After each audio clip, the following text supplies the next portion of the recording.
Bolesnik mnogo češće od zdravih ljudi razmišlja o vremenu.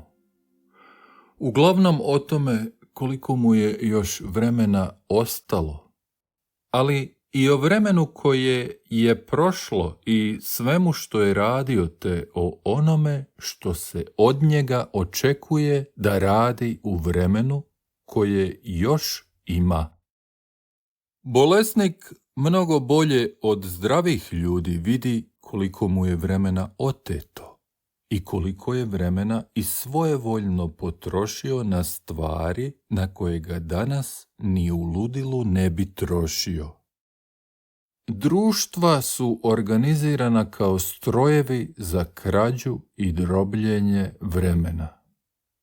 To su hipnotički teatri u kojima se igraju loši komadi, sapunice i glupave melodrame i u kojima svi sudjelujemo plaćajući ulaznice vlastitim vremenom.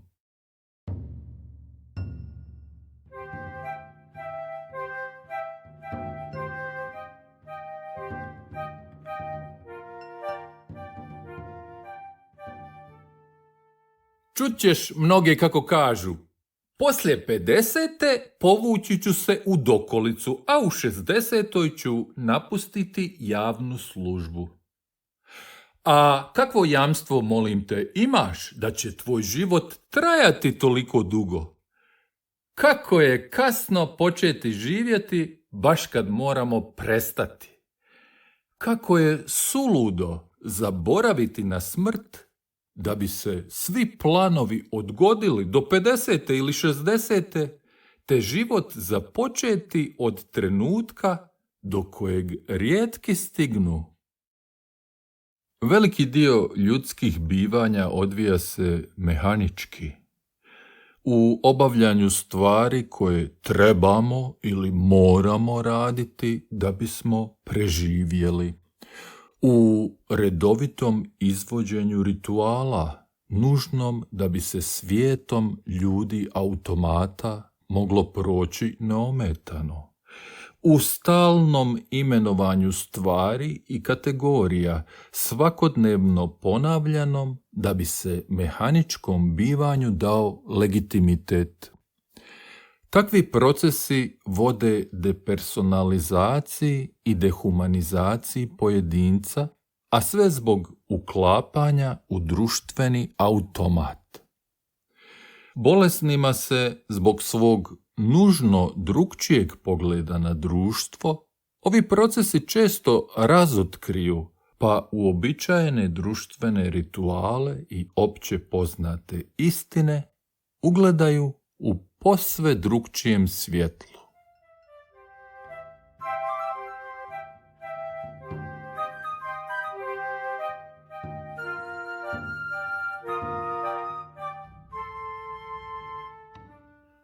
Ljudi pridaju veliku važnost prihodu i milostinji, te stoga iznajmljuju svoj rad, usluge ili snagu. No nitko ne cijeni vrijeme, svi ga rasipaju kao da je badava.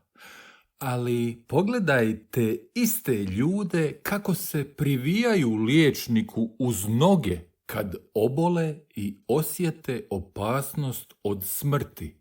Pogledaj kako su spremni, ako im prijeti smrtna kazna, potrošiti sve što imaju, samo da bi ostali na životu. Kad bi svaki od njih imao pred očima broj godina koje su mu preostale, kao što zna broj onih koje su mu protekle, kako bi se uskomešali oni koji bi vidjeli da ih je preostalo tek nekoliko, kako bi štedljivo s njima postupali.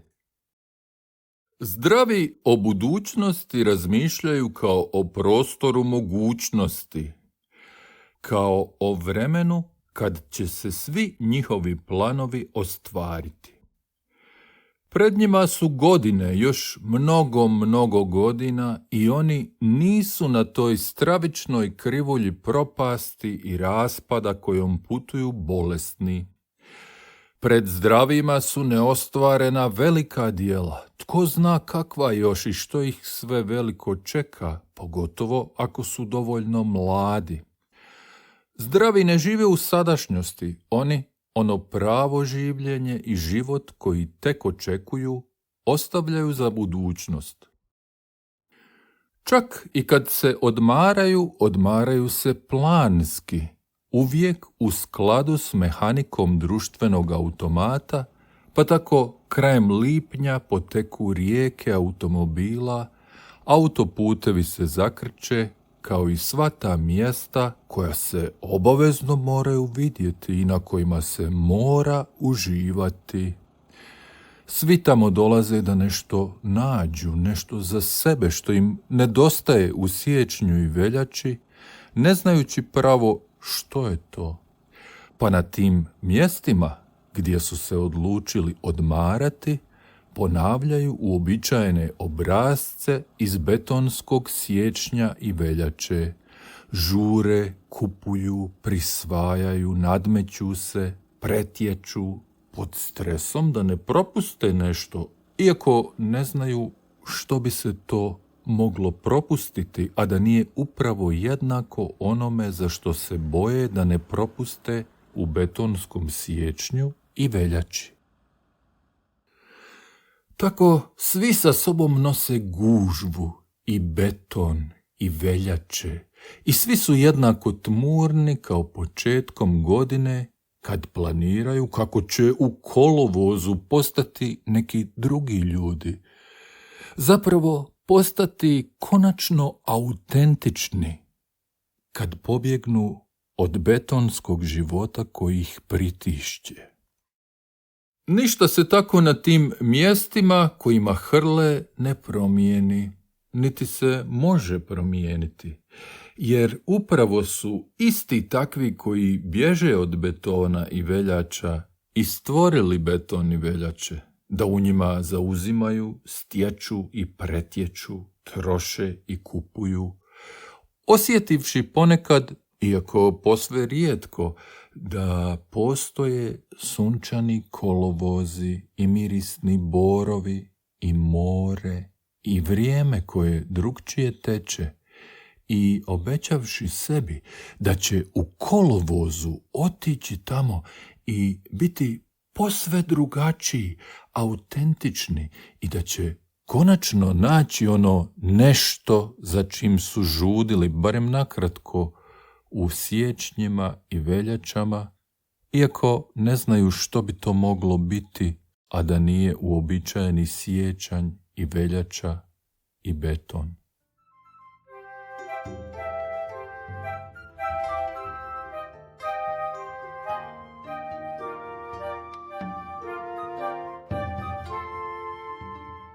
Zar je doista takav užitak za čovjeka umrijeti u jarmu? Pa ipak, brojni tako misle.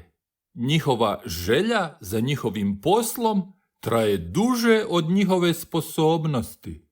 Bore se protiv slabosti tijela i smatraju starost teškom samo zato što ih ostavlja po strani. Zakon ne poziva vojnika nakon njegove 50. godine.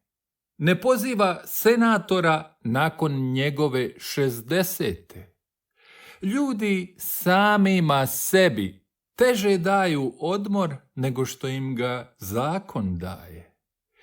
U međuvremenu, dok pljačkaju i bivaju pljačkani, dok jedni druge uznemiruju, dok jedni druge čine jadnima, njihov život prolazi bez ikakve vrijednosti, bez zadovoljstva, bez ikakvog duhovnog poboljšanja.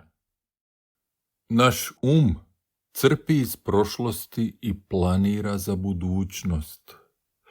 Dogodilo se tako da nam je sadašnjost izmaknula. Zato nikad više nećemo moći leći kao mačka na sunce, lijeno treptati i koji put zavrtiti repom, sve dok nam ne bude dosta. A onda ustati i odšetati u hlad magnolije, uvijek i potpuno u sadašnjem trenutku.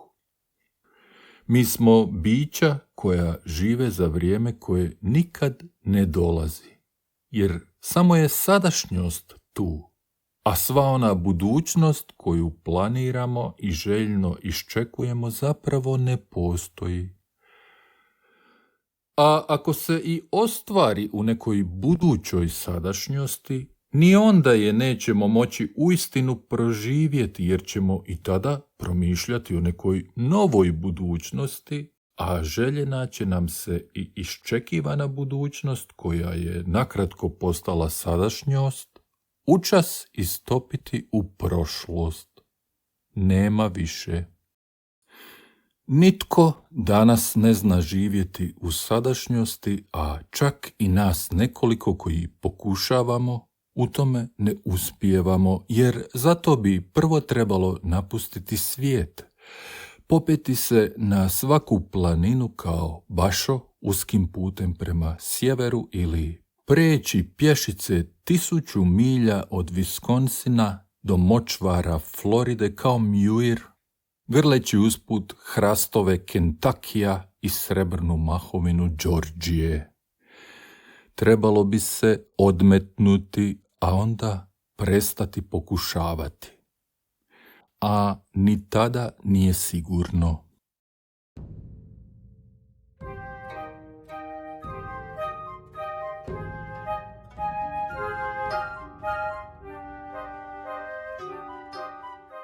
Vrlo bijedan, a ne samo kratak, mora biti život onih koji teško rade da bi dobili ono za što moraju još teže raditi da bi to isto i zadržali. Velikom mukom postižu ono što žele, a tjeskobno čuvaju ono što su postigli. U međuvremenu ne uzimaju u obzir vrijeme koje se nikad više neće vratiti. Nove obuzetosti smjenjuju stare. Nada vodi k novoj nadi. Ambicija k novoj ambiciji. Ni većini bolesnika ne uspijeva othrvati se toj zabludi i predstavi i mnogi računaju na vrijeme koje je tek pred njima.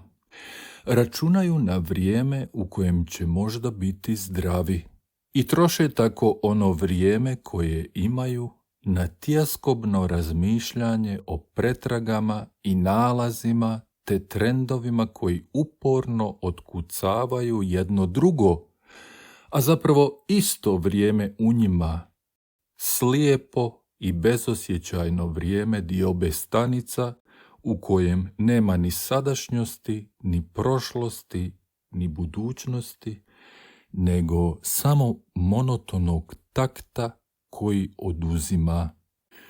Prođe tako i 7 godina i bolesnik kaže: ali ja uopće nisam živio. Ja sam samo mislio o nalazima i bolnicama, o susretima s liječnicima i njihovim prognozama o vremenu koje jest i vremenu koje još imam, ali ništa od tog vremena ja nisam imao.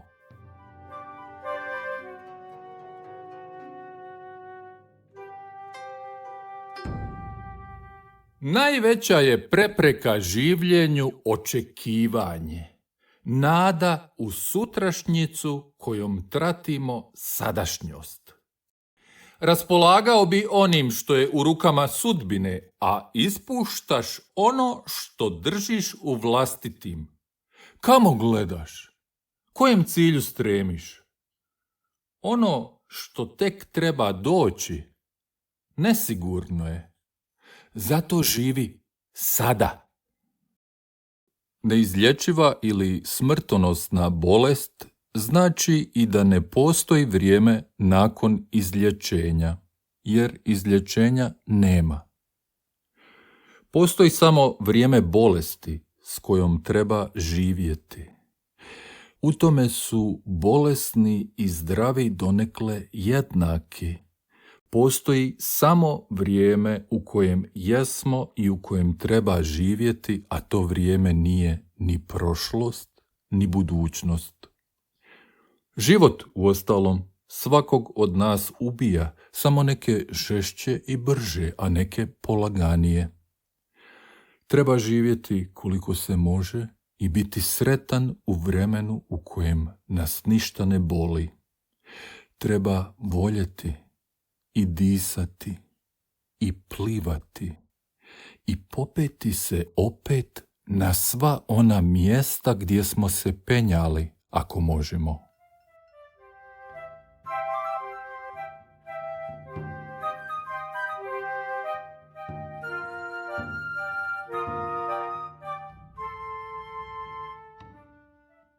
Svaki dan malo našeg života nam se oduzima. Čak i kad rastemo, život nam se skraćuje. Gubimo djetinjstvo, potom dječaštvo, pa mladost. Sve je prošlo vrijeme, izgubljeno vrijeme, čak i jučer. I ovaj dan, koji upravo trošimo, dijelimo između sebe i smrti. Pješčani sat ne prazni se posljednjim zrnom pijeska, nego svime što je prije isteklo.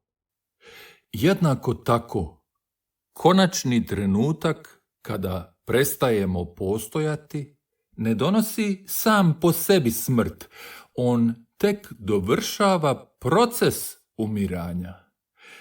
U tom trenutku stižemo do smrti, ali već smo dugo bili na tom putu. Kad su mu priopćili dijagnozu, rekao je: kako bih volio proživjeti još samo jedno ljeto u suncu i snazi. A ljeto je došlo i prošlo, pa još jedno, a i treće je upravo završilo, a on i dalje želi još.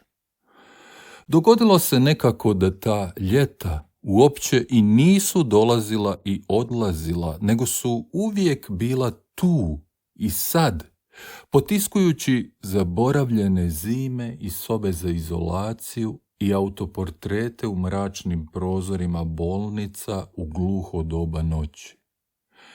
Dogodilo se da je stalno bilo sad, evo opet, i da sve te godine, 1, 2 i 3, kao da i nisu bile.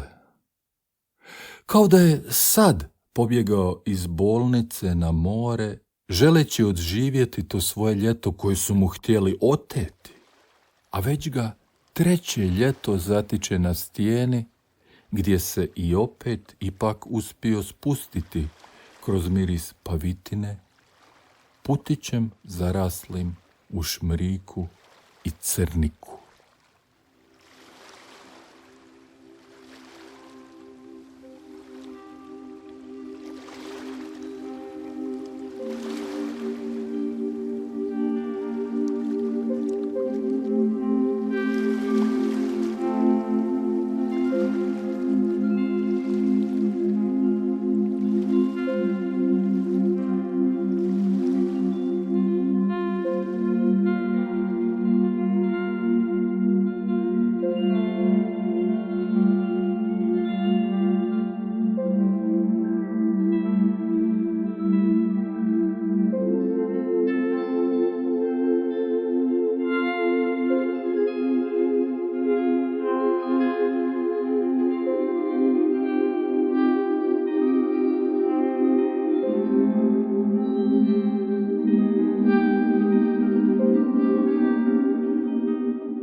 Tekst i glazbu napisao, montirao i pročitao Antonio Šiber.